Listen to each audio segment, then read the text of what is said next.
Amahoro ya Yesu abane nawe muvandimwe.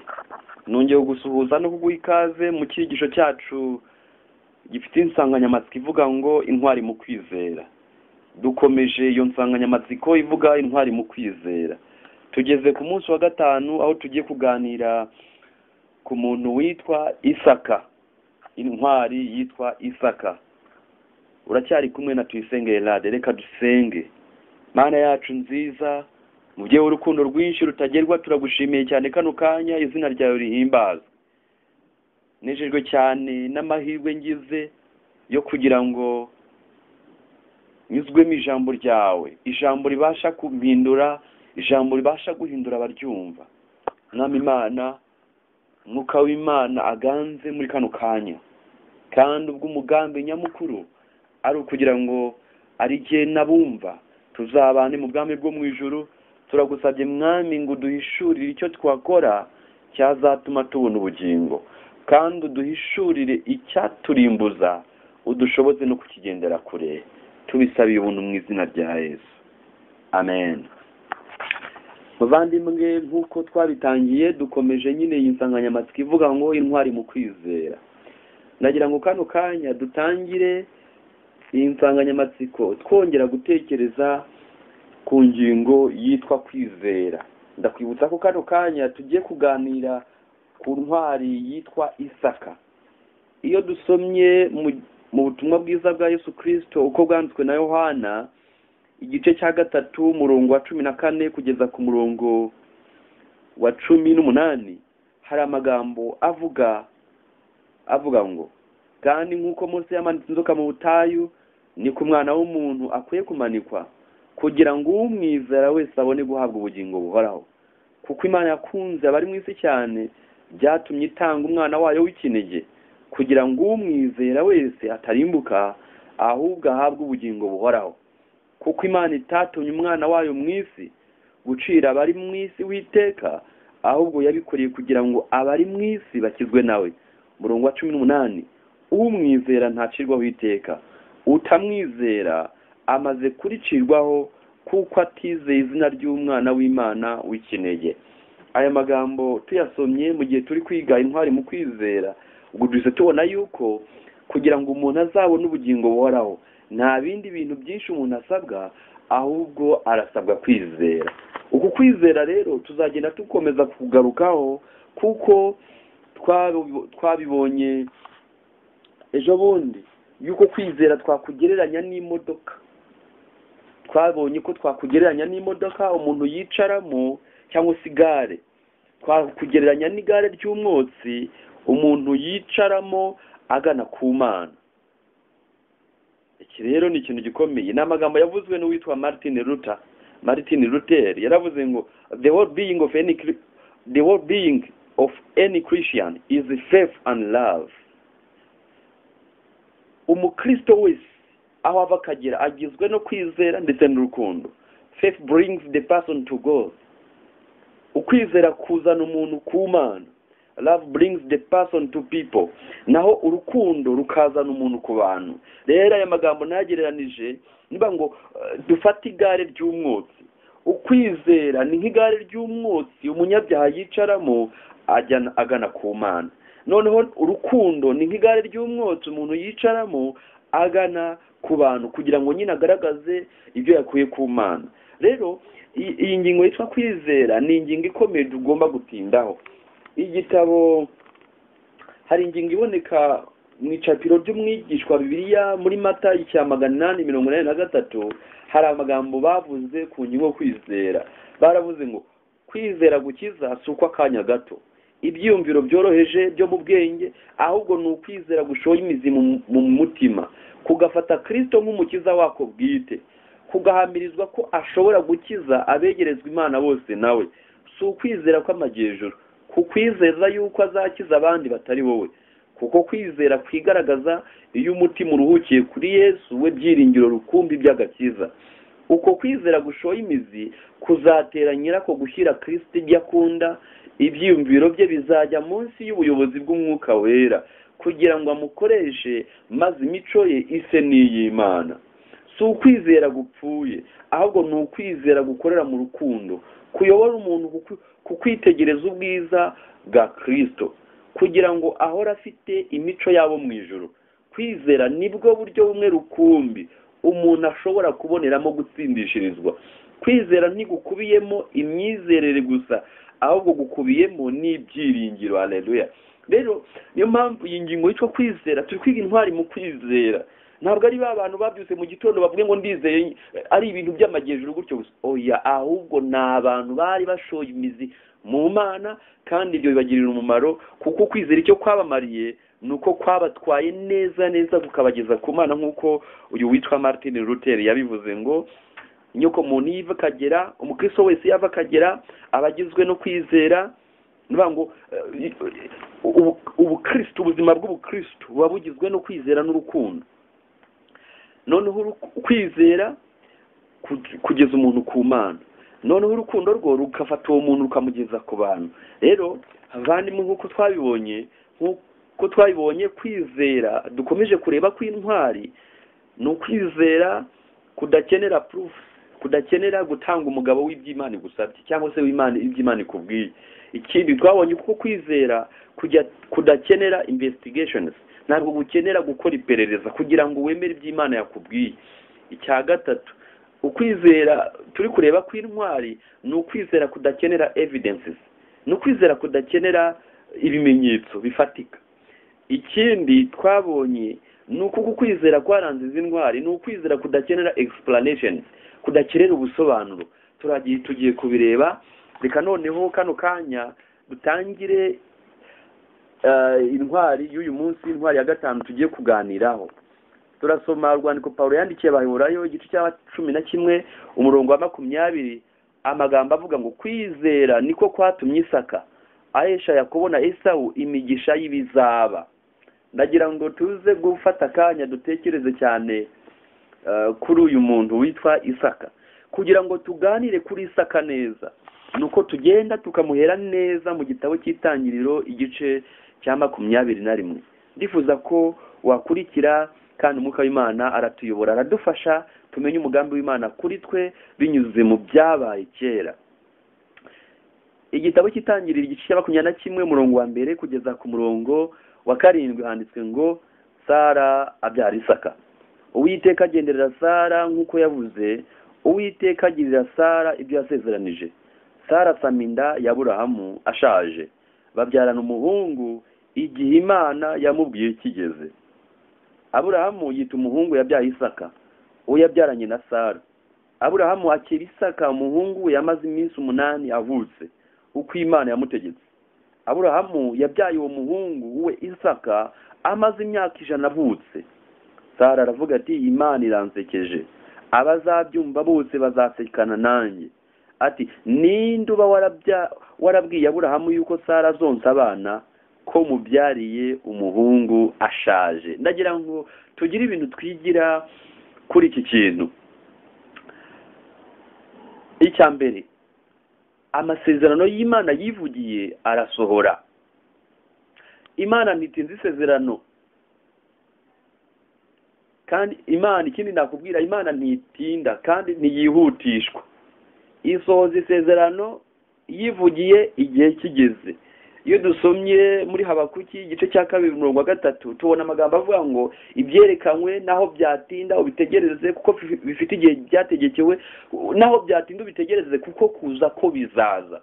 Twasoma Abagalatiya igice cya 4 umurongo wa 4 katubwira ngo igihe gikwiye gisohoye. Rero amasezerano Imana yivugiye arasohora. Imana nta kintu kikoma imbere. Igihe kigeze Imana isohoza ibyo yavuze. Imana yari yaribwiriye Aburahamu iti Aburahamu kuri Isaka kuri Sara niho hazavuka umwana w'isezerano uzaragwa iby'isezerano. Aburahamu turaza kubibona agenda agira intege nke, ariko Imana ibyo yari yavuze yari yabivuze ntibeshya. Ndagira ngo kano kanya twongere tugirire icyizere iby'Imana yavuze. Imana niba hari icyo yagusezeranije, kandi ndagira ngo nkwibutse ko amagambo avuga ngo amasezerano yose yo muri Bibiliya n'ay'abana b'Imana.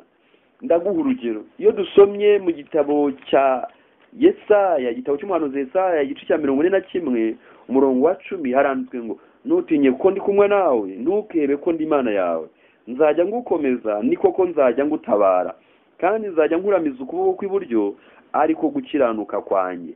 Iri sezerano dusomye aha, iri sezerano ni iryawe kandi Imana yararibuze izarisohoza. Wicika intege, Imana ntitinda kandi nta nubwo yihutishwa.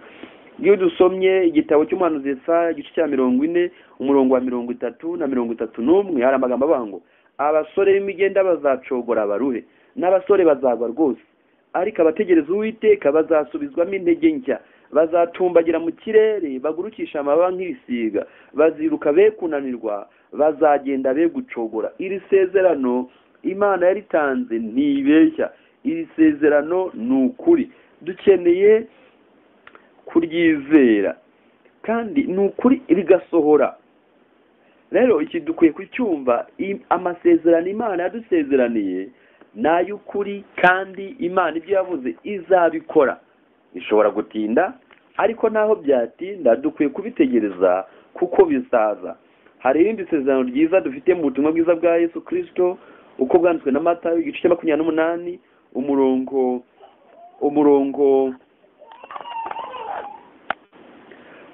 wa 20 hari amagambo meza cyane avuga ngo kuri be yawo haragira ati kandi dore ndi kumwe namwe iminsi yose kugeza ku mperuka y'isi.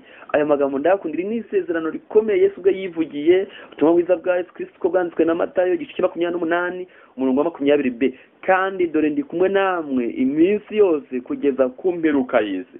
Ntukicwe n'irungu kandi Yesu ari kumwe nawe.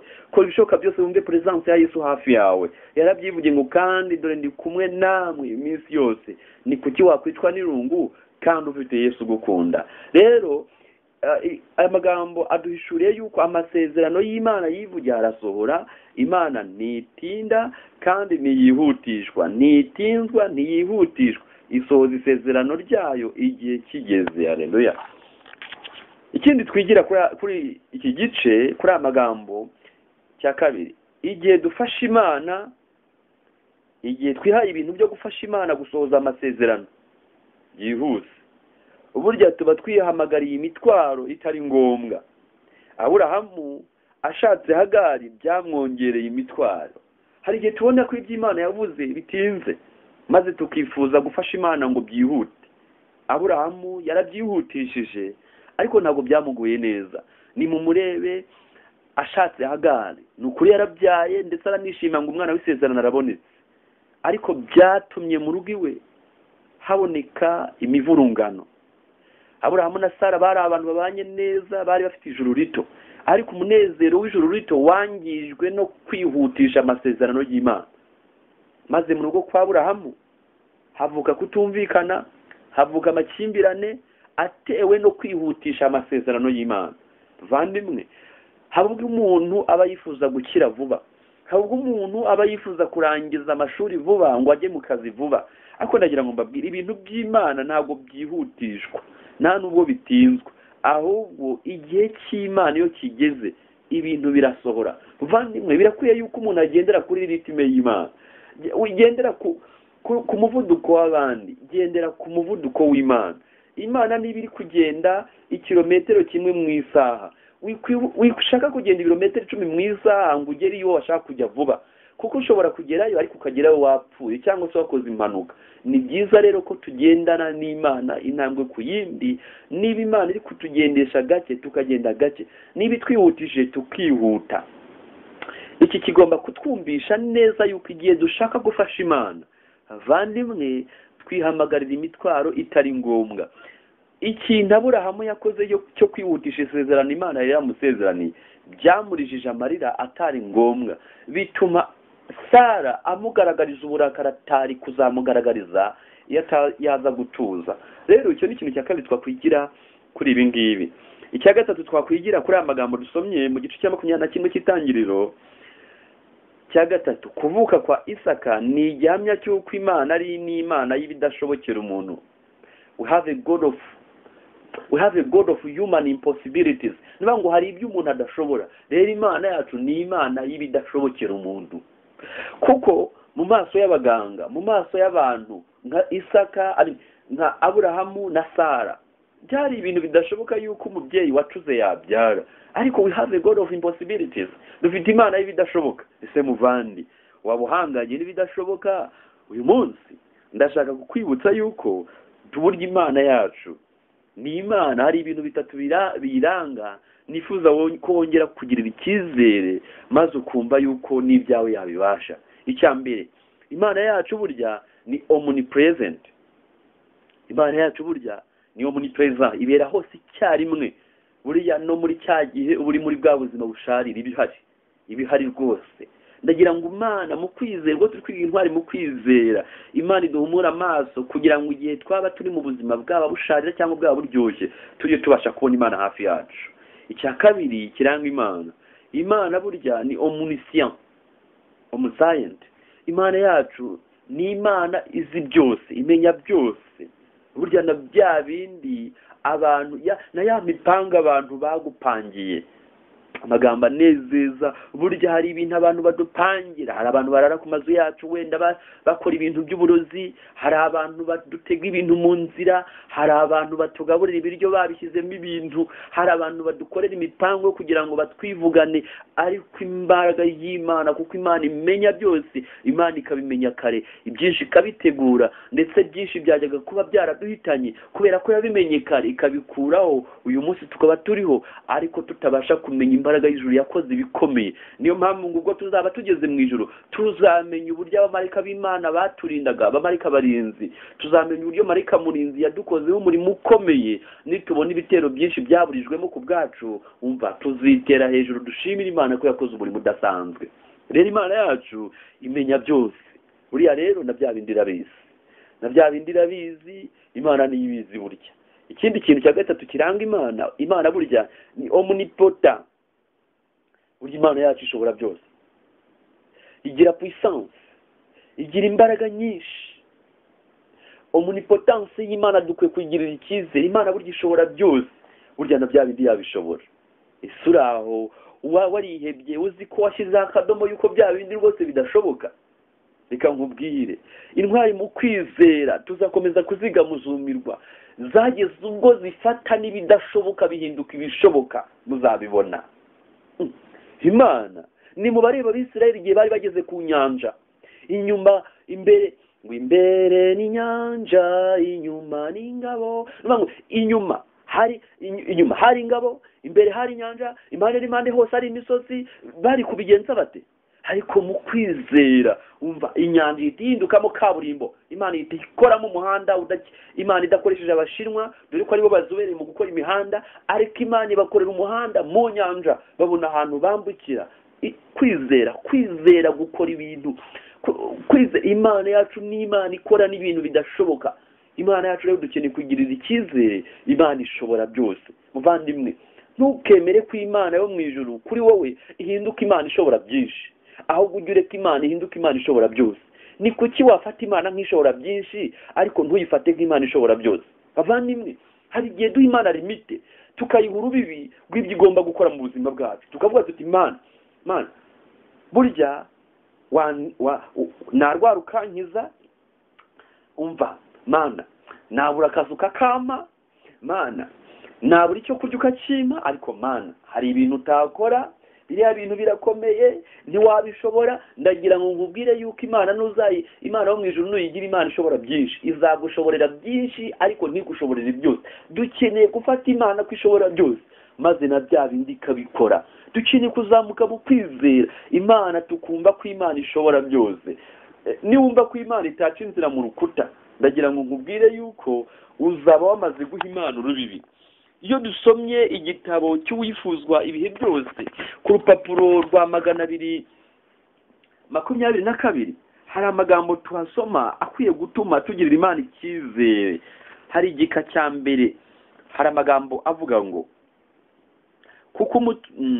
reka nsome ahantu hari amagambo avuga ngo guhangayika n'ubuhumyi kandi ntibishobora kumenya uko hazaza hazamera. Nyamara Yesu we areba iherezo ry'ikintu uhereye ku ntangiriro zacyo.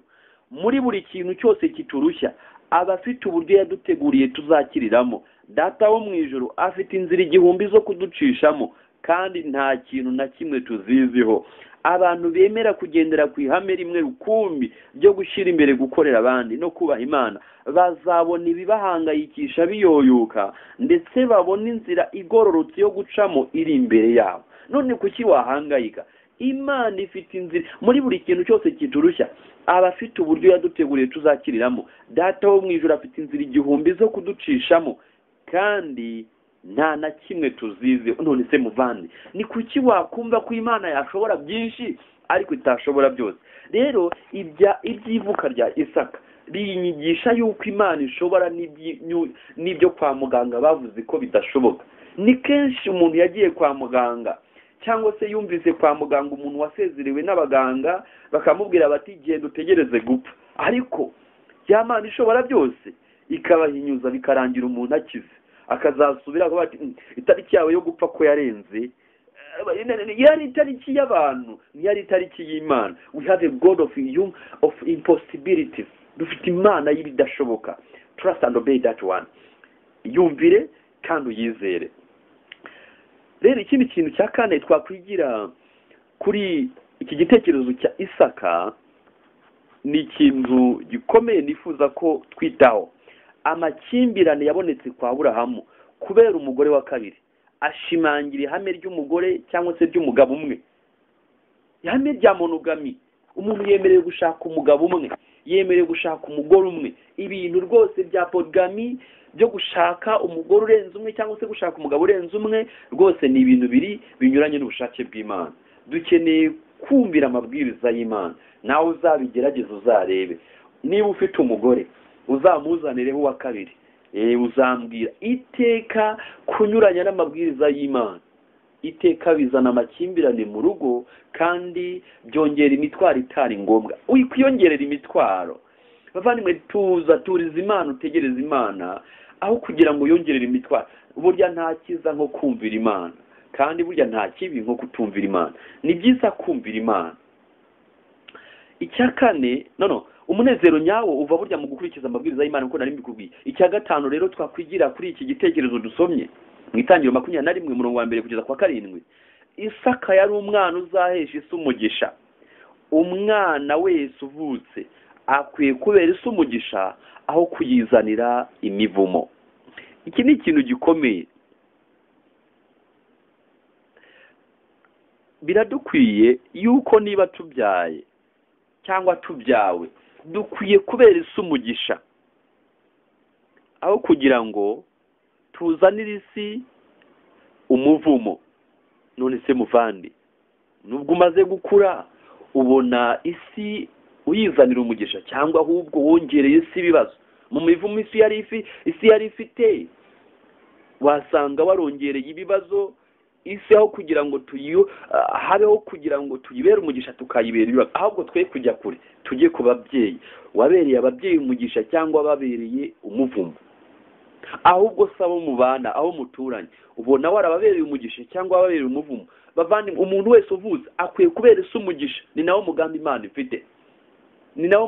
ifite. Imana irifuza ko umuntu wese uvutse agomba kubera isi umugisha. Naho Satani we afite umugambi w'uko umuntu wese uvutse agomba kubera isi umuvumo. Isi n'ubundi isanga mu muvumo, ariko Satani akeneye abantu bagenda bakwirakwiza uwo muvumo. Ariko Imana ifite umugambi mwiza. Imana ikeneye abantu bagenda bakwirakwiza imigisha yayo hirya no hino. Niyo mpamvu igihe cyose uzajya ubura ahantu utari kubera abandi umugisha, bavandimwe, ujye umenya ko ufite ikibazo. Ndagira ngo mbabwire ikintu kindi ntazi niba mwaragitekerejeho, ariko abantu burya baberaho kugira ngo bafashanye kandi bahugurane. Nawe ibintu ubyigishije buri mwuka w'Imana hari ukuntu yakwigisha. Igihe natekerezaga cyane ku ntwari yitwa Isaka, nkareba imivukire ye, nkareba na misiyo ye, naje gutekereza ikintu gikomeye cya gatandatu twakwigira kuri iki gitekerezo. Nsanga buriya hakenewe Isaka w'iby'umwuka. Iki kintu sinzi ukuntu cyakira, ariko hakenewe Isaka w'iby'umwuka. Nimutekereze uburyo Aburahamu na Sara barihanaguye ibyo kuvuka k'umwana barakuye y'amaso. Mwongere mutekereze ku mibereho yacu. Tekereza uburyo kuva wavuka, imibereho wagiye ubamo. Umuntu aravuka akabaho yiyobagiza, abeshya, yiba, asambana, avuga nabi. Satani akamukoresha ibyaha byuzuye byuzuye agatebo. Umuntu akabaho imibereho y'icyaha kugeza ubwo nawe ahinduka imbata, akitera icyizere neza neza, akageza ubwo yihanagura ku munwa akavuga ati ibi bintu byarananiye, umva kwiyegurira Imana byaranze, narabigerageje biranga, nakoze ibishoboka byose ingeso zarananiye. Umuntu yasoma Abagalatiya 5:19 agasanga ibyo bintu bijagata, agasanga bimuriho. Ibi bintu ndagira ngo tubyigireho icyigisho gikomeye. Nubwo dusoma Bibiliya ikatubwira yuko iyo dusomye Bibiliya hari ikintu tubwira, Ibyahishuwe 21:8, ariko abanyabwoba n'abatizera n'abakora ibizira n'abicanyi n'abasambanyi n'abarozi n'abasenga ibishushanyo n'abanyabinyoma bose umugabane wabo uzaba mu nyanja yaka umuriro n'amazuku, ariyo rupfu rwa kabiri. Byashoboka yuko ibi bintu dusomye ubyibonaho byose cyangwa ukibonaho bimwe muri byo: ubusambanyi, ubujura, kubeshya, uburozi n'ibindi bitandukanye. Ukaba hari ukuntu umuntu yiyakira, ukavuga uti rwose ndi indaya nariyakiriye, ndi igisambo nariyakiriye, mba ndi mubi nariyakiriye, ndi umugome nariyakiriye, ndetse na Gehinomu mbona rwose nkinguriwe, ndi umukandida wayo, nta n'uwo nyirwanira. Ndagira ngo nkubwire, ya Mana y'ibidashoboka ishobora kuguhinduka nawe ukavuka mu buryo budasanzwe, utari Isaka w'umubiri ahubwo ugahinduka Isaka w'umwuka. Mu ijuru impundu zikavuga yuko mu isi habonetse agahinja k'Imana, maze ugatangarizwa itangazo rikomeye dusoma muri Zaburi ya 2 umurongo wa 7 amagambo avuga ngo, Zaburi ya 2 umurongo wa 7 amagambo avuga ngo, ndavuga rya tegeko Uwiteka yarambwiye ati uri umwana wanjye, uyu munsi ndakubyaye. Haleluya. Ndagira ngo we gukura y'amaso ngo wiyakire. Burya hari ibintu umuntu adakwiye kwiyakiriramo. Ntukiyakire uvuga ngo ndi indaya, ndi igisambo, ndi umunyabyaha, ndi wa Satani, nariyakire nduko nuko nteye nyine nta kindi nakora. Oya, ntarirarenga. Na Sara yageze ugananirwa, Aburahamu ageze ugananirwa, ariko Imana yari isezeranye, yari ikiri Imana iyo igomba gusohoza iryo sezerano. Wikwemera, ndagira ngo usabe Imana igushoboze uyu munsi uhinduke Isaka w'Imana, uhinduke Isaka w'iby'umwuka, maze Imana igutangariza itangazo rivuga ngo uri umwana wanjye, uyu munsi ndakubyaye. Rwose wikwiyakirira mu byaha ubwe ngo nariyakiriye. Ndagira ngo nkubwire yuko haracyari ibyiringiro, ukuboko kw'Imana gushobora kugukiza. Dufite ingero nyinshi muri Bibiliya z'abantu Imana yakoreye ibitangaza. Ndaguha urugero. Ese iyo urebye umuntu witwa Zakayo, ubona uriya muntu yari yoroshye. Zakayo yari yariyakiriye, ariko umwuka w'Imana mubuza kwiyakirira mu byaha. Nibone umugore wafashwe asambana, Yohana 8. Murebe umusamariyakazi, Yohana 4. Bari abagore biyakiriye, ariko umwuka w'Imana buza kwiyakira, maze kugeza igihe bahuye na Yesu. Igihe bahuraga na Yesu basanze ko kuba Isaka bishoboka, bahinduka ba Isaka mu mwuka, bahinduka abana b'Imana, kandi bandikisha amateka mashya mu bwami bwo mu ijuru atazibagirana. Nawe uyu munsi wakwandikisha amateka mashya mu ijuru, biracyashoboka, haracyari ibyiringiro. Ndagira ngo tujye mbere, dukomeje kuganira ku ntwari mu kwizera, intwari yitwa Isaka. Ndagira ngo tujye mu Itangiriro igice cya 22. Turacyari kuri Isaka. Nkuko nabibabwiye, izi ntwari zifite amakuru menshi yazivugwaho, ariko tugenda tuvugaho bikeya. Itangiriro igice cya 22 hari amagambo avuga ngo, Imana igerageza Aburahamu imutegeka kuyitambira Isaka. Ndagira ngo aha hantu humve muvandimwe. Ngiye gukoresha igitabo cy'abakurambere n'abahanuzi, icyigisho cya 13 kivuga ngo igitambo cya Isaka, ikigeragezo cyo kwizera. Nyine turi mu ntwari zo kwizera. Reka wumve ku rupapuro rwa 72 niho ngiye guhera ku gika cya 5. haranditswe ngo, Aburahamu yagombaga kubera abantu bazavuka nyuma ye urugero rwo kwizera, ariko kwizera kwe ntikwari kwarabaye indakemwa. Yerekanye kutiringira Imana ubwo yemeraga gushyingirwa Hagari, kugira ngo agere ku rugero rwo hejuru cyane mu kwizera. Imana imuha ikindi kigeragezo cyarushaga ibindi bigeragezo byose umuntu yaba yarahuye nabyo gukomera.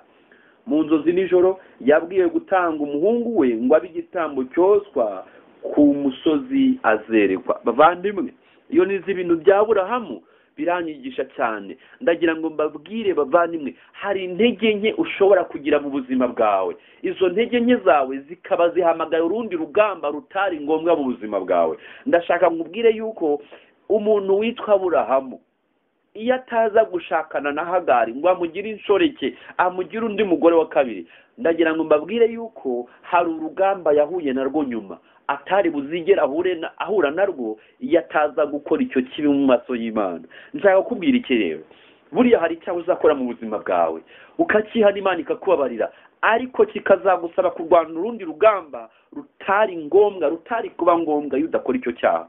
Niyo mpamvu Bibiliya itubwira mu rwandiko rwa mbere rwa Yohana igice cya 2 umurongo wa mbere ngo, bana banjye bato mbandikiye ibyo ngo mudakora icyaha. Ubundi nimusoma iyo nteruro muraza gusanga hari akadomo. Umugambi w'Imana nuko abana b'Imana badakora icyaha, ugashyira akadomo.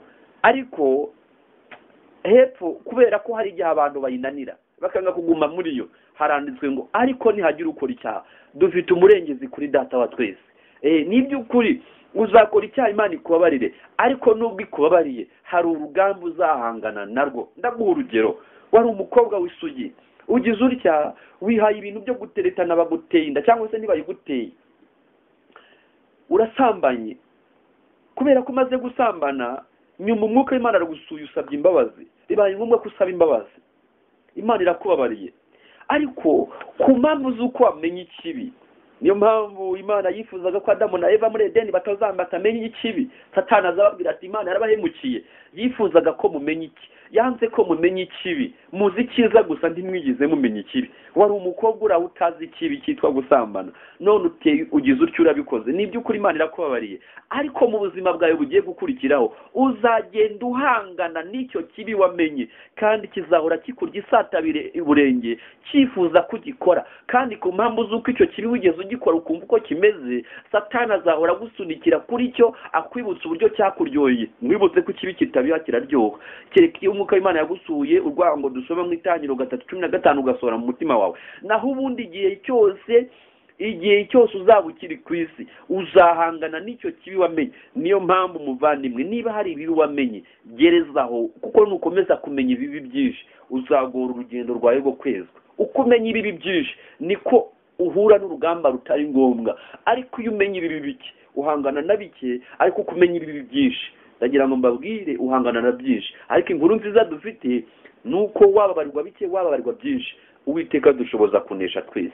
Ariko ibyiza ni uko utihamagarira urugamba rutari ngombwa. Aburahamu yiyongereye imitwaro, hariyo yarasanganywe, ariko gushaka Hagari byatumye yiyongerera imitwaro itari ngombwa. Bivuze iki? Dukwiye kwirinda kwiyongerera imitwaro mu rugendo rwacu rwa Gikristo, imitwaro itari ngombwa. Hari imitwaro yindi tugenda twishyirira ku rugendo rwacu rwa Gikristo, ntabwo ari ngombwa. Rero iyo dufite irahagije, twe kongera windi. Turasoma ngo Aburahamu yari amaze imyaka 120, yari amaze kuva mu busore. Iyo umuntu akiri muto ashobora kugira ubutwari mu ngorane no mu busore. Iyo umuntu akiri muto ashobora kugira ubutwari mu ngorane no mu bimubabaza byamutsinda mu zabukuru. Ariko Imana yari yarateganyije ko ikigeragezo cyawe kirusha ibindi gukomera kizagera kuri Aburahamu ageze mu zabukuru, yumva ko akwiye kuruhuka. Ayo magambo arakomeye. Aburahamu hari ibigeragezo byari bimutegereje. Nawe ndakwibutsa, ntabwo urugendo rwawe ari urugendo utazahura n'ibigeragezo, ariko isezerano dufite nuko Uwiteka atazigera tugerageresha ibiruta ibyo twakwihanganira. Iyo utsinzwe burya ni wowe uba wizize. Imana burya yifuza ko tunesha, kuko hafi y'iki tugerageza cyose Imana iba yaduhaye kunesha muri cyo. Reka wumve amagambo akomeye. Kubwo kumvira yakeshaga kwizera, Aburahamu yari yaravuye mu gihugu cyabo akomeza kuzerera mu gihugu yarazwe. Yari yarategereje igihe kirekire kuvuga ko umugaragu w'isezerano yari yarirukanye Ishimayeli Imana ibimutegetse. Maze noneho igihe umukambwe yabaye nk'ugeze aho ashobora gusobanukirwa n'akamaro k'ibyiringiro bye, nibwo yahuye n'ikigeragezo kiruta ibindi byose. Iryo tegeko rigomba kuba ryarateye umutima w'uwo mukambwe agahinda. Umwana wawe w'ikinege ukunda Isaka umutambireyo. Satani yari amuri hafi amubwira yuko ibyo yabwiwe ari ibinyoma, kuko itegeko ry'Imana rivuga riti ntukice. Imana yategekaga yuko icyo yabuzanije bikorwa. Asohotse mu ihema rye, Aburahamu yibuka rya sezerano y'uko urubyaro rwe rwajyaga kutazabarika nk'inyenyeri. Niba iryo sezerano ryaragombaga kuzasohorezwa muri Isaka, yajyaga kwicwa ate? Mu gihe byari bimukomereye gutyo rero, Aburahamu yakoze iki? Aburahamu yunamye hasi ku butaka, maze asenga uko atigeze asenga mu mibereho ye, kugira ngo Imana imuhumurize yuko iryo tegeko riteye ubwoba agomba kurikurikiza. Yibuka ko abamarayika bari boherejwe kumenyekanisha umugambi w'Imana wo kurimbura Sodomu, ari nabo bari bafite ubutumwa bw'isezerano ry'uwo muhungu w'Isaka. Ajya aho yari yahuriye n'intumwa z'Imana, yizera ko yabona ayandi mabwiriza, ariko ntawe yabonye. Yumva itegeko ry'Imana rimubwira ngo jyana umwana wawe, umwana wawe ukunda w'ikinege Isaka. Iryo tegeko ryagombaga kubahirizwa. Umunsi wari wegereje, kandi yagombaga guhaguruka akagenda. Ndagira ngo mbabwire ikintu gikomeye. Aburahamu yahuye n'ikigeragezo kimukomereye. Yakundaga Isaka cyane. Ndagira ngo mbabwire ko buri wese agira Isaka we. Mbega Isaka wawe ninde? Yaramukundaga cyane, byagera kuri Sara rero ho byari ibindi. Ndashaka kubwira ikintu gikomeye. Buriya mu rugamba turwana narwo mu buzima bwacu bwa Gikristo, hari ibintu duhura nabyo byihariye. Niba mwakurikiye Bibiliya neza n'inyandiko uko yavuze, ntabwo ijwi ry'Imana ryigeze riza ribwira Sara. Umva ukuntu havuga Itangiriro 22 umurongo wa 1 n'uwa 2. Hanyuma y'ibyo Imana igerageza Aburahamu, iramuhamagara iti Aburahamu, aritaba ati karame. Iramubwira iti jyana umwana wawe w'ikinege ukunda Isaka, ujye mu gihugu cy'Imoriya, umutambire yo ku musozi ndi bukubwire, aba igitambo cyoswa. Ntabwo ijwi ryaje rihamagara Sara. Ndagira ngo nkwibutse buri ikigeragezo uzahura nacyo n'urugamba uzahura narwo, ntabwo uzaba urusangiye n'umugore wawe cyangwa umugabo wawe cyangwa inshuti yawe. Iby'agakiza n'iby'umuntu ku giti cye, urugendo rwo gutunganywa Imana izarukora igendereye wowe ubwawe. Ntabwo ikigeragezo cyo gutamba Isaka cyarebaga Sara, cyarebaga Aburahamu. Burya mu gakiza hari amavuna Imana izagukoraho wowe ubwawe itayakoze ku mugore cyangwa ku mugabo, ikagukoraho ubwawe peke, wowe wenyine. Kuko agakiza ni relative. Agakiza nako umuntu ku giti cye, n'ubuzima bwo kwera ubukristo buzira inenge nubwo umuntu ku giti cye. Bizasaba yuko Imana ibigukoraho wowe wenyine. Aburahamu ntabwo yabanje kugisha inama Sara. Burya mu gakiza hari imyanzuro ufata utagishije inama umugore cyangwa umugabo cyangwa undi wese. Aburahamu ahaguruka afata Isaka atabanje kubaza Sara. Iyo yibeshya akamugisha inama, yari kuburizamo umugambi w'Imana kandi akongera kwitinza mu rugendo rwa Gikristo. Maze afata umwanzuro ukomeye, afata Isaka atabajije nyina, maze aragenda. Mu gihe Sara yari yiryamye anejejwe no kuba yifitiye umwana w'imfura, kuri Sara Isaka yari asobanuye ikintu gikomeye, kuko Isaka yamumaze agahinda no gukwenwa yagiriwe na Hagari ndetse na Ishimayeli ubwe. Maze Aburahamu aragenda afata urugendo, byari bimukomereye, ariko muri ibyo byari bikomeye ikintu Aburahamu yakoze, yarapfukamye arasenga. Ntabwo yasenze nk'uko yasanzwe asenga. Inyandiko iravuze ngo asenga uko atigeze asenga. Bavandimwe, niba ufite Isaka, mubwiye ko buriya buri wese agira Isaka. Buriya Isaka ni ikintu ugira nyambere, ni umuntu ugira nyambere. Niba hari umuntu ugira nyambere, hari ikintu ugira nyambere yuko Imana iba nyambere. Iyo dusomye Itangiriro igice cya 1 umurongo wa 2, mbere na mbere Imana ikwiye kuba nyambere mu mibereho yacu. Niba Imana itari nyambere mu mibereho yawe, ukibyuka mu gitondo, niba ubanza guhamagara kuri telefone, niba ubanza gucata, ukajya kuri media, ukareba kuri WhatsApp uko bimeze, ukareba kuri Facebook uko byaramutse, ukareba kugiye, ukareba kuri Twitter, ukareba kuri Instagram, ukareba kuri n'ibindi bitandukanye, ukabanza kumenya amakuru uko yiriwe. Nkubwije ukuri, ufite ikibazo. Social media automatically yamaze guhinduka Imana yabaye Isaka. Birakwiye ko Imana iguhamagara nawe ikubwira ati yewe kana, fata Isaka wawe ugende umuntambire, fata social media ugende uyitambe, hinduka igitambo kizima, maze Imana yongere ibinyambere mu mibereho yawe. Ibyo bizagusaba gufata social media, imbuga nkoranyambaga uzishyire ku munzani, n'Imana ishyire ku munzani, maze Imana kugeza ubwo igire uburemere mu bugingo bwawe buruta bwa social media. Niba hari ikintu kirusha uburemere mu bugingo bwawe Imana, nyamuna umva ijwi ry'Imana ari guhamagara ngo ntambire Isaka. Kandi nka Aburahamu ukwiye guhaguruka mu kwizera utagize ubaza, ukemera kugenda ugatamba Isaka. Haleluya. Ntabwo byoroha. Bisaba iki? Aburahamu uko byagenze, yamaze umunsi wa mbere, amara umunsi wa kabiri, amara umunsi wa gatatu. Ndagira ngo mbabwire ikintu gikomeye. Iteka iyo umuntu agiye gutamba Isaka, iteka iyo umuntu agiye gukora ikintu gikomeye gifite inyungu z'iteka ryose, bimusaba ibihe bidasanzwe byo kubana n'Imana. Byasabye Aburahamu amasengesho y'iminsi 3 atajya atanywa nta mikino, kandi ku munsi wa gatatu yashoboye kumva ijwi ry'Imana. Ibirego bya Satani byaburizagamo umugambi w'Imana arabicecekesha, maze ku munsi wa gatatu, reka mwumve, uwo munsi watinze kurusha indi yose mu mibereho y'Aburahamu. Wari ugeze mu masaha ya nyuma, ariko nayo agenda buhoro cyane, ararasenga agifite ibyiringiro yuko hari intumwa y'Imana yavuga ko uwo mwana yakwisubirira imuhira ntacyo yabaye, agasanga nyina. Ariko nahumura umutima wari ubabaye wabonye. Habaye undi munsi muremure, irindi joro ryo kwicisha bugufi no gusenga. Itegeko ryo kumusiga nta mwana afite ryari rikivuga mu matwi ye. Satani yari hafi kugira ngo amwongorere gushidikanya no kutizera, ariko Aburahamu atsinda imigambi ye. Ubwo bari bagiye gutangira urugendo rw'umunsi wa gatatu, uwo mukambwe abona ikimenyetso yari yarasezeranijwe kubona. Igicu cy'icyubahiro gitamba hejuru y'umusozi w'Imoriya, amenya yuko ryajwi yari yumvise ryari rivuye mu ijoro. Uyu ni umunsi wa gatatu Aburahamu asenga. Satani amuri hamubwira ati wikumvira Imana, ariko Aburahamu agambirira kumvira Imana uko byagenda kose. Uburyo yakoresheje ni ugusenga. Isengesho rigira imbaraga muvandimwe, isengesho rigira imbaraga. Aburahamu arapfukama arasenga, kandi ndashimira Imana ntabwo yigeze yingingira ubusa. Ikindi kintu nakubwira, Aburahamu yari asobanukiwe ijwi ry'Imana, ryajwi ryamuhamagaye, yari azi kuritandukanya n'ijwi rya Satani. Nubwo Satani yagerageje kuryigana, ariko ku mavi Aburahamu yashoboye kongera kuzirikana ijwi ry'Imana, amenya ko ryajwi ryamusabye gutamba Isaka ryari ijwi ry'Imana. Ese muvandi, umenyeranye n'Imana ku buryo Imana nigusaba gutamba Isaka, Satani agusaba ngo wimutamba, aho bizakorohera kubitandukanya. Birakwiye ko tuba mu ijambo ryawe tukamenya uko Imana ivuga. Iyo Imana ivuze ngo genza utya ukabikora, iyo Imana ikubwiye ikintu ukagikora, ugikora uyu munsi, ejo n'ejo ugikora, uba uri kwitoza kumva ijwi ryayo. Ariko iyo Imana ikubwiye ikintu ngo genza utya ukanga. Iyo dusomye Yohana igice cya 2:5, tubona ubukwe bw'Ikana, igihe vino yari yashize, basanze Yesu, maze Mariya asanga umwana, baramubwira ati nta vino bafite. Maze Mariya aragenda yegera abahereza, arababwira ati icyo ababwira cyose mugikore.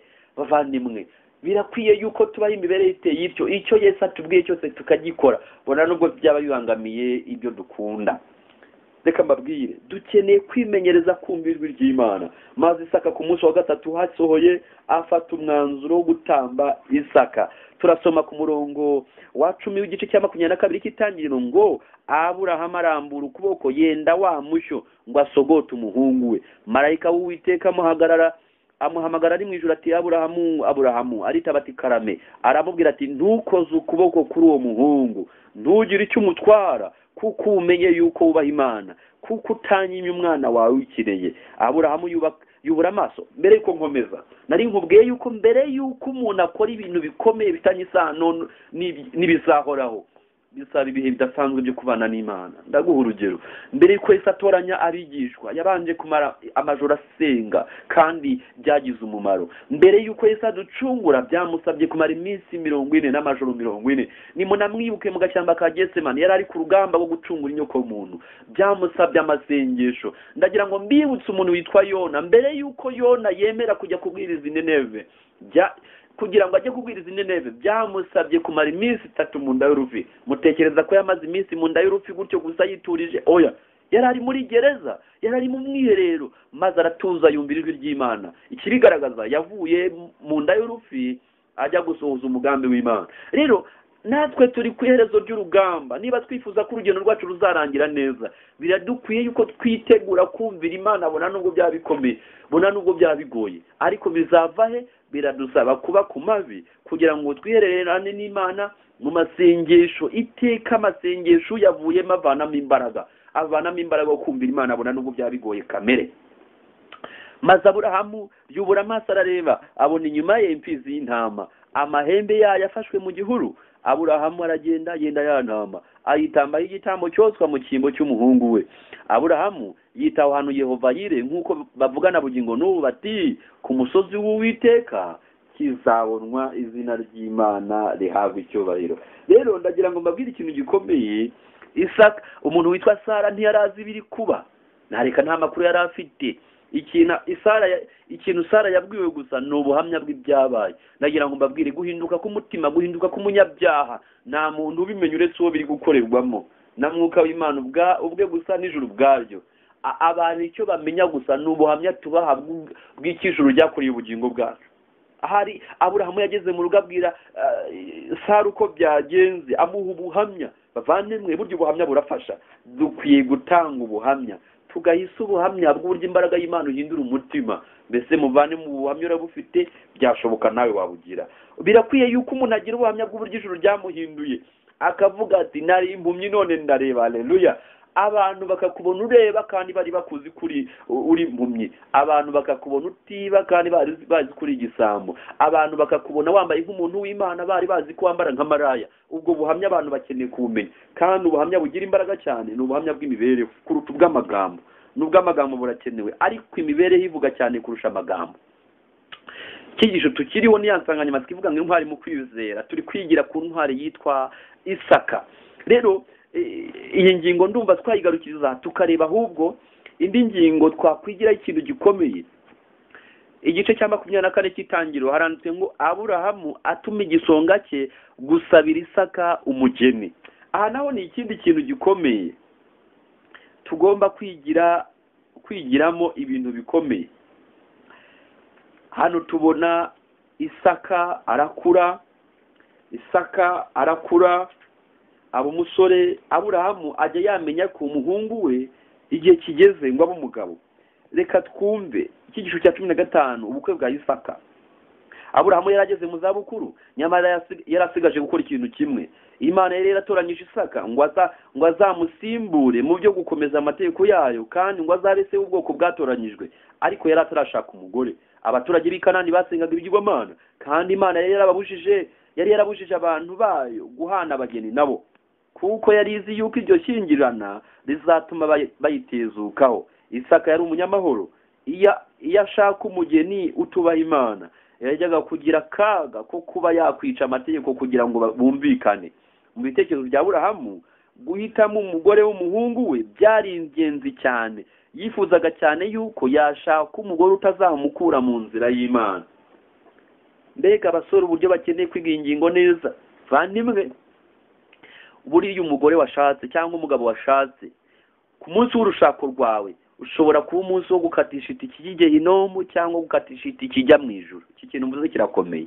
Haba ubwo igihe uzaba uri gusezera, uvuga pastor akubwiye ngo sezera ku basore bagenzi bawe, ndatinya cyane ko kizaba ari igihe cyawe cyo gusezera ku bugingo buhoraho, kubera ko ubukwe bwawe buba ubukwe bwanduye washakiwe na Satani washakiwe n'Imana. Ndatinya yuko rero umunsi washatseho, igihe uzaba uri gusezera abasore bagenzi bawe, kizaba ari igihe cyo gusezera ku bugingo buhoraho. Uratinye cyane kuko gushaka bitagisana n'ubugingo buhoraho.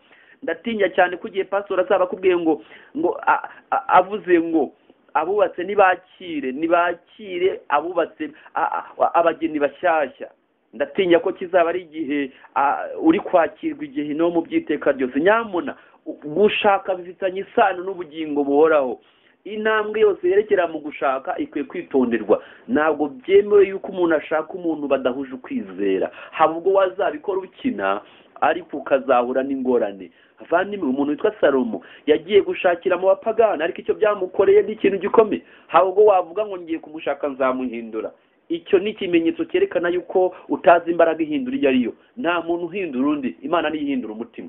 Igihe rero wihaye gahunda yo kuvuga ngo nzamuhindura, nyamuna uzagende gake, kuko gushaka utyo bizakugiraho ingaruka. Ngo umuntu witwa Salomo yagiye mu banyamahanga azi ngo nabashakamo ngo azabigisha Imana ya Isirayeli. Yari afite umugambi mwiza wo kugira ngo azabigishe Imana, ariko ikintu bamukoreye, bamuforumase n'Imana, bamuhanaguramo icyitwa Imana ya Isirayeli, maze bamwuzuzamo ibigirwamana ikizabiguhishurira. Yaragiye wubakiye Imana ingoro, yubakiye ibigirwamana ingoro bitagira ingano. Byarangiye nabi, nubwo Imana yamukuyeho bwa nyuma bikomeye, mu mbaraga zikomeye, ariko ntabwo wagira icyizere cy'uko Imana nawe izagukurayo. Ariko nubwo yagukurayo, uzaba wiyongereye imitwaro itari ngombwa. Salomo yiyongereye imitwaro mu rugendo rwa Gikristo. Yatangiye neza, ariko asoza nabi. Nubwo yasaziye mu Mana, ariko yasazanye inkovu. Yari afite ubukristo ariko bwuzuye inkovu z'ibyaha. Yaramubabariye ariko yari afite inkovu. Satani yagiye amukomeretsa bikomeye. Nyamuna uzirinde gukomeretsa ubugingo bwawe. Mu bihe bya kera muri rusange ababyeyi nibo bashakiraga abana babo abagore, kandi niwo wari umuco w'Imana. Nta barongoraga abo badakunda, ariko urubyiruko rwo rwayoborwaga no guhitamo ko ababyeyi babo bubaha Imana. Kari agasuzuguro ku babyeyi, ndetse cyari icyaha iyo umwana yakoraga ibinyuranye n'ibyo.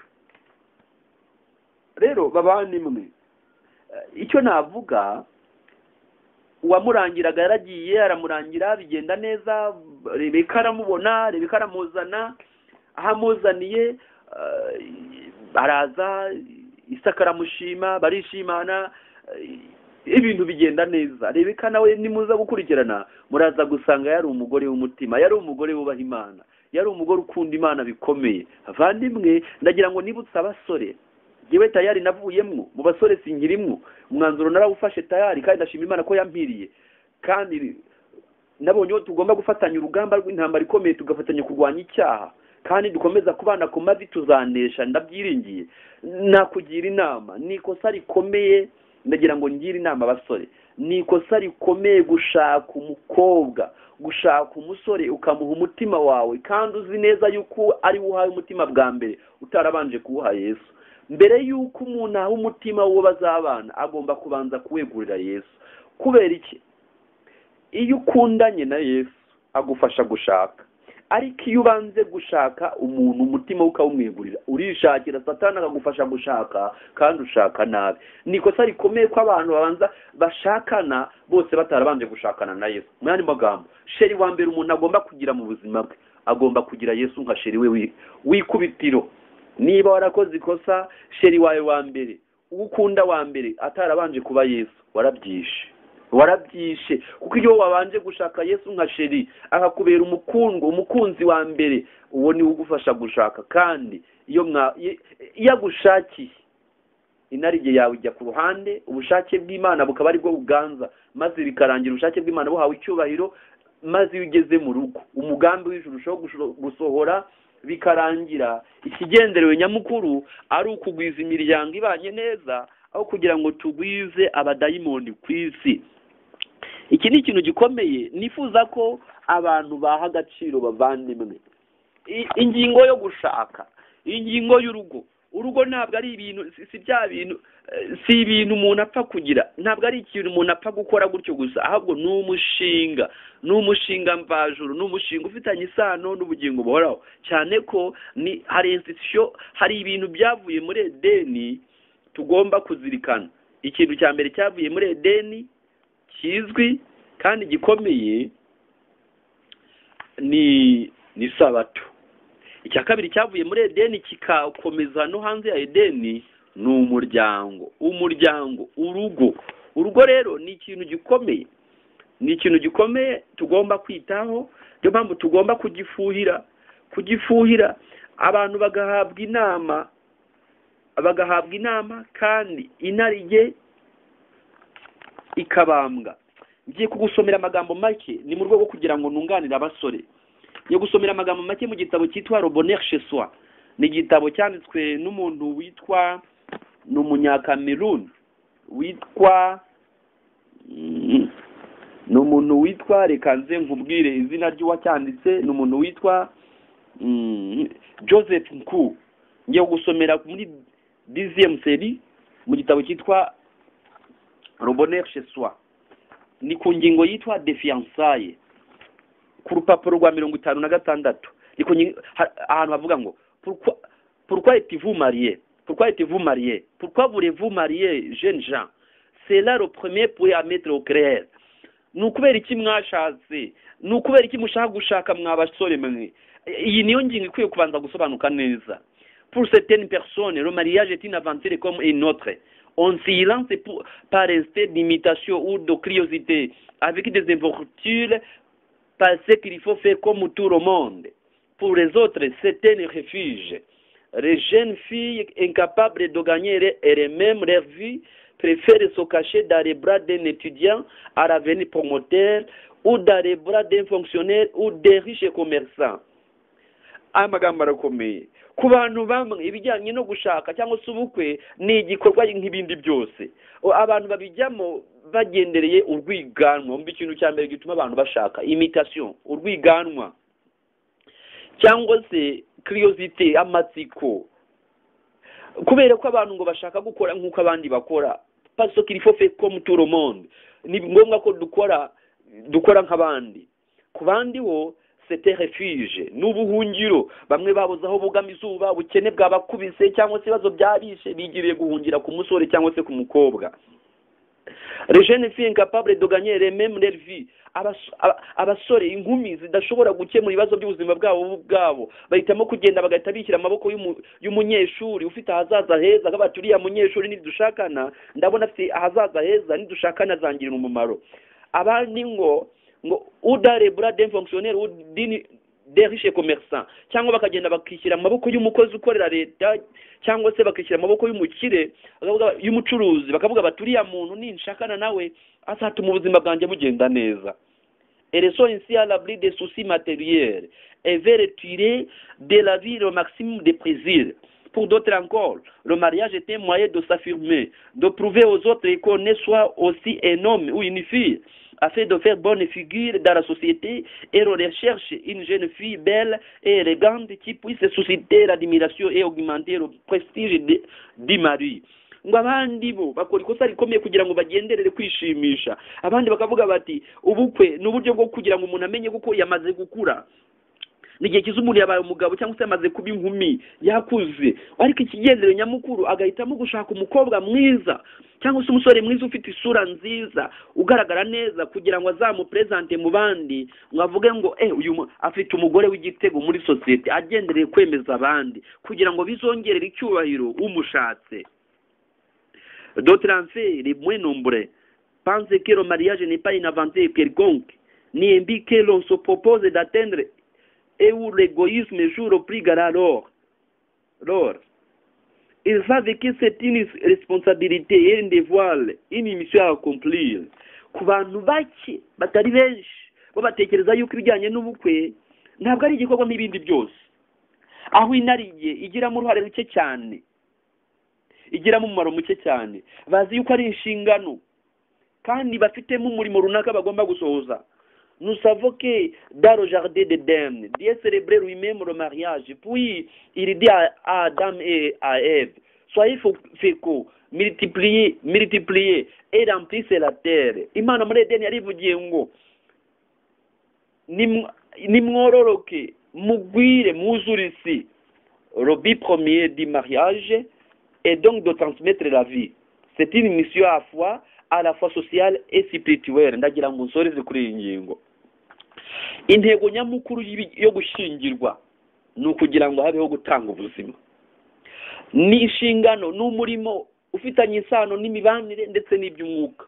Nuvuga ngo impamvu ya mbere y'ubukwe ni ukugira ngo abantu bazagira imibanire myiza, ariko ikindi bazatanga ubuzima bw'iby'umwuka.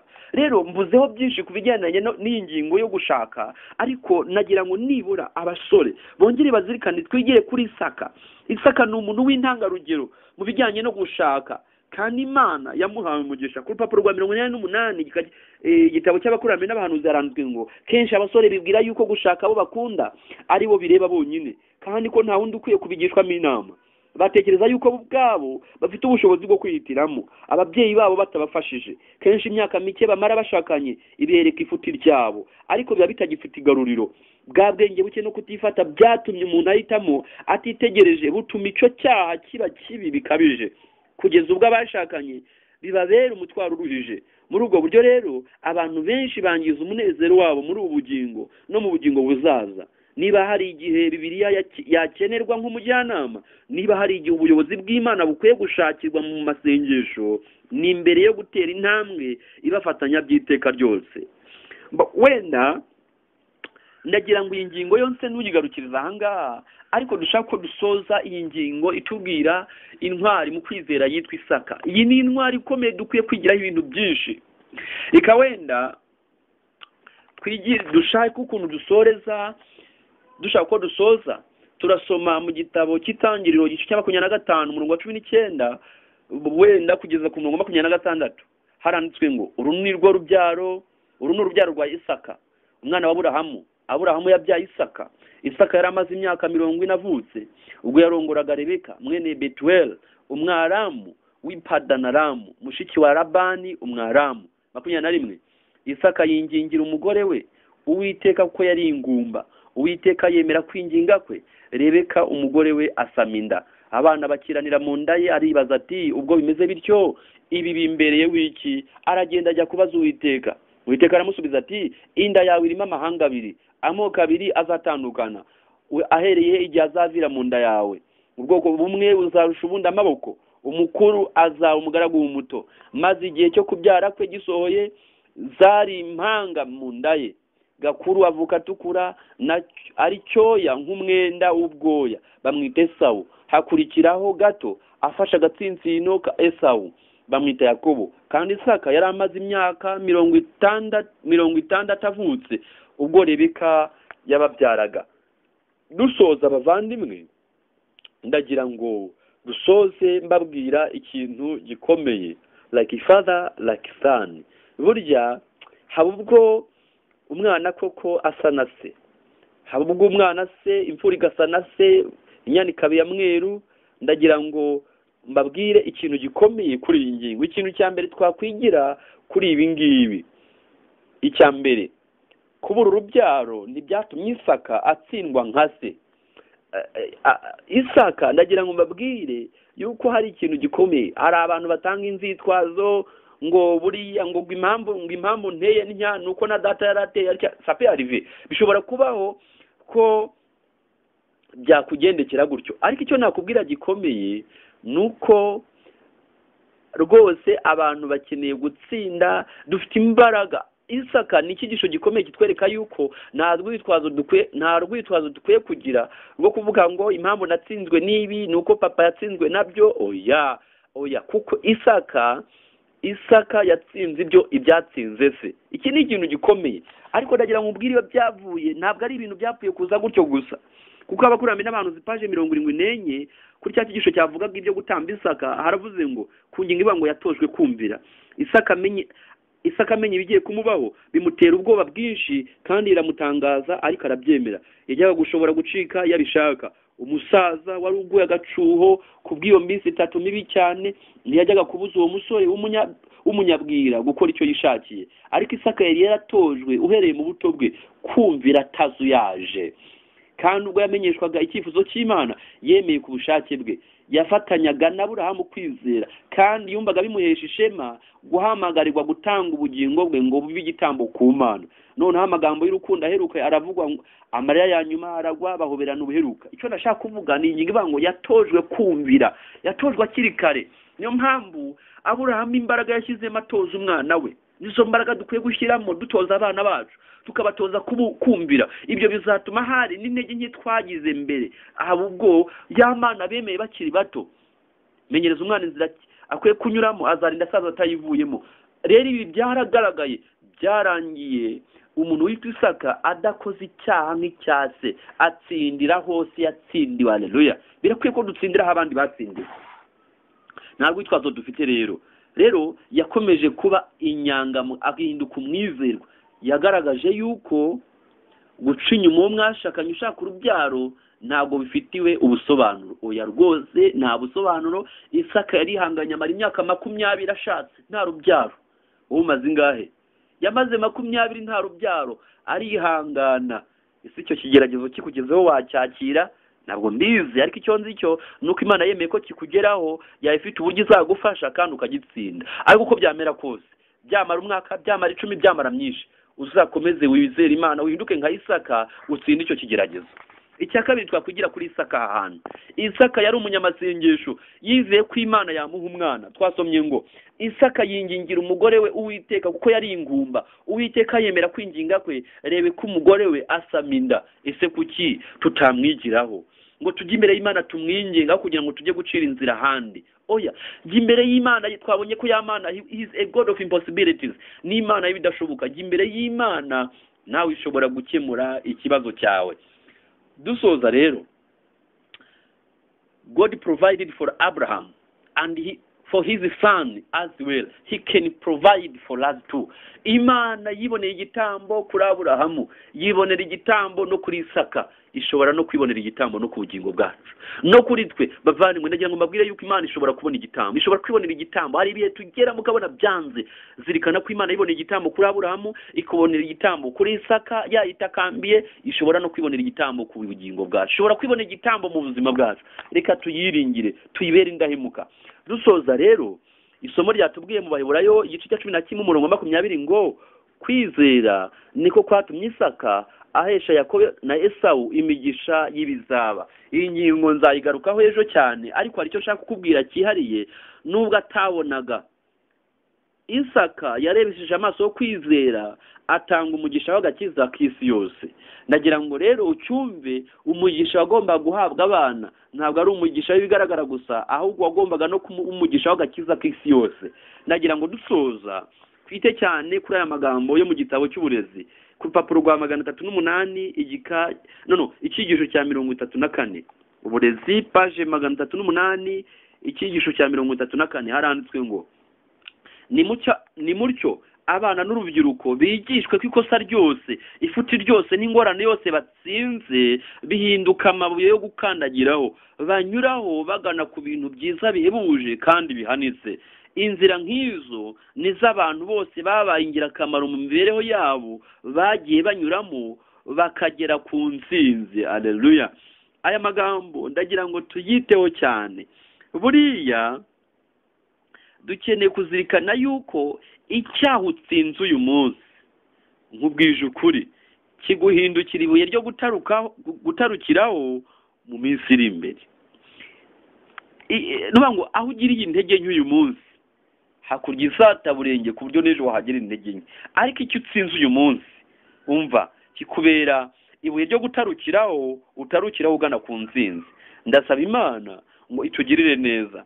Ndasaba Imana nyinginga ngo turi kwiga iby'intwari mu kwizera, idushoboze kuba mu ruhande rwayo. Nubundi twifatanye muri inyiyo 26 tuvuge tuti Mwami njukondi, waba umusore, waba wubatse, waba utarubaka, uko waba umeze kose, waba uri umukristo utari umukristo, dukwiye kubwira Imana tuti Mwami njukondi, just as I am, njukondi nyakira. Reka nsaba Imana ngo itwakire kandi dushoboze kunesha ibyatuneshaga, iduhe gutsindira aho abandi batsindiwe, iduhe gushyuhira aho abandi bakonjeye, iduhe kubonera ubutwara aho abandi babereye ibigwari. Uko niko gusenga kwanjye nisabira nawe ngusabira ngo Imana ibiduhere ubuntu mu izina rya Yesu. Amen. Reka dusenge.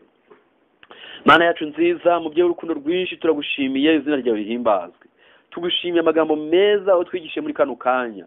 Burya koko uri Imana ishobora byose. Ntabwo uri Imana ishobora byinshi gusa, uri n'Imana ishobora byose, izina ryawe ishimwe. Kano kanya tukumanikiye amaboko, turayamanitse, tuje uko turi, twazambije byinshi. Hari ibyaha twagiye dukora tukiyongerera imitwaro, urugendo rwacu rwa gikristo tukarushaho kurwongeramo imitwaro. Mwami, nubwo twiteye inkovu, turagusabye Mwami ngo udukize icyaha. Kandi nubwo Satani agenda aturya isataburenge ashaka kudutsinda hasi, ashaka kutwica, udutera imbaraga zo gukomeza kuba mu ruhande rwawe. Uwashoboje Yakobo kunesha, agashoboza Aburahamu kunesha, adushoboze kunesha icyaha n'igisa nacyo. Kandi wa wundi wavuze ngo umutware wabisaba igicibwa, ahindura igicibwa Satani mu bugingo bwacu, mu izina rya Yesu. Amen.